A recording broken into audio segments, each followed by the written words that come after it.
لاہور میں بڑھتی ہوئی گرمی نے سب کچھ جھلسا کر رکھ دیا۔ ایسے میں ہر کوئی سائے کی تلاش میں نظر آتا ہے، لیکن ٹریفک پولیس کے اہلکار تپتی سڑکوں پر ڈیوٹی پر موجود ہیں، جو فرض کی ادائیگی اور شہریوں کی سہولت کے لیے گرم ہواؤں کا بھی مقابلہ کرتے ہیں۔ تفصیلات وسیم ریاض کی رپورٹ میں۔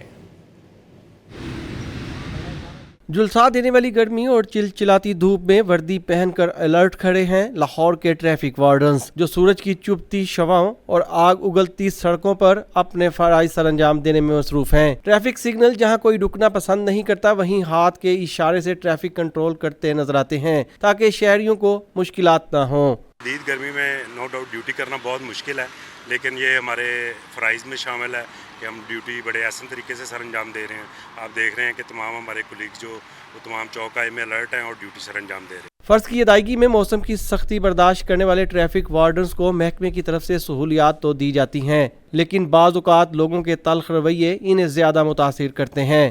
محکمے نے فیسیلیٹیٹ کیا ہوا ہے، لیکن ٹمپریچر بہت زیادہ ہے، سڑکوں پہ کھڑے ہوئے ہیں تاکہ کسی بھی شہری کو کسی بھی جگہ پہ کوئی مشکلات کا سامنا نہ ہو، کسی کی جگہ پہ کوئی ٹریفک کی روانی جو ہے وہ متاثر نہ ہو۔ محکمہ ہمیں ادھر پانی بھی جو آتا ہے ٹھنڈا پانی ہے، اور اس کے علاوہ ہم جو ہے نا مطلب ٹھنڈا جو گیلا رومال استعمال کرتے ہیں، لوگوں کی حفاظت کے لیے ہیں۔ شدید گرمی میں شہریوں کی سہولت کے لیے یہ ٹریفک وارڈنز ڈیوٹی دیتے ہیں۔ شہریوں کو بھی چاہیے کہ ٹریفک قوانین پر عمل درآمد کرتے ہوئے ذمہ داری کا مظاہرہ کریں۔ کیمرامین محمد جلیل کے ساتھ وسیم ریاض، ڈون نیوز، لاہور۔